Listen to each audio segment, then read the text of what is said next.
The Great Barrier Reef's annual coral spawning is underway, with the reef's corals releasing trillions of eggs in a mass breeding event.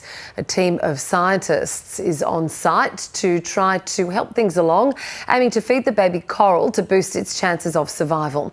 Dr. Jen Matthews is leading the team and joins me now from a boat on Moore Reef. Hi there, Jen. Pretty good looking office you've got. Yeah, I know. It beats my office back in Sydney. That's Yeah, it beats a whole lot of offices, I'm sure.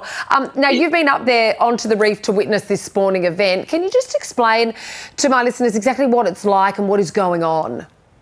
It's one of nature's most amazing events. It happens just a few nights of the year after the full moon, and the corals all release their eggs and sperm into the water. It looks like it's snowing upside down. It's quite spectacular. And then the eggs and sperm float to the surface where they fertilize, and then over the next few days create little coral larvae, which then swim down, find a nice new place to live and call home, and create a new coral. And so without this, our reefs would not exist. That's absolutely right. This is a really critical thing for coral reefs to both rebuild degraded reefs, expand their reef structures, and even establish new reefs in new areas. Without your help, what is the chance of all of the corals surviving during this mass spawning event?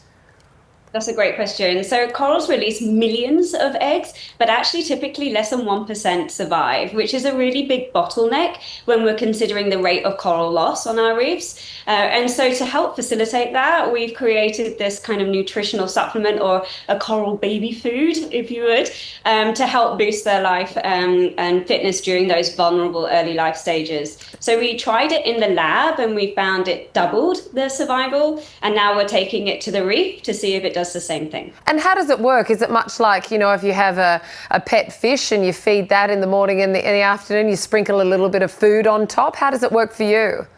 Yeah, unfortunately, they don't make baby bottles quite small enough for coral larvae. So what we do, we actually fill them with something called a lipid nanoparticle. It's tiny little balls of fats. And the larvae have a small pore, a small mouth that they can eat particulate matter from the water. And so they take in these little nanoparticles, and that's how we deliver the food. Yeah, right. How do you deal with, though, you know, tides and waves and it being washed away and then being only a very small part in a very large ocean?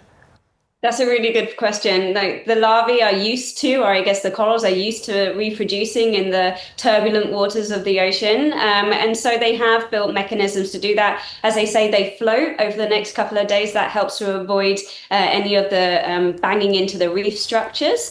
But it is as a really vulnerable life stage. They're just essentially balls of dividing cells. So they're really, really fragile at this point. I read that you refer to your fantastic team of coral midwives.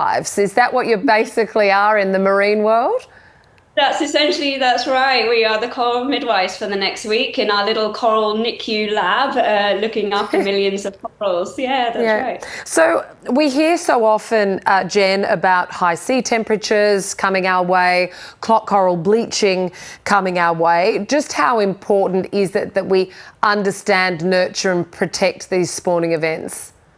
That's absolutely right. They're facing so many different pressures, both local and global. So they've really got kind of the world against them at the moment. Our reefs, when they're reproducing, that's a really great sign that they're healthy enough to reproduce and they're cycling. But it is one of those points where the water at the moment is a few degrees warmer than it normally is this time of year, which isn't a positive sign. We may experience another mass bleaching as we get into summer.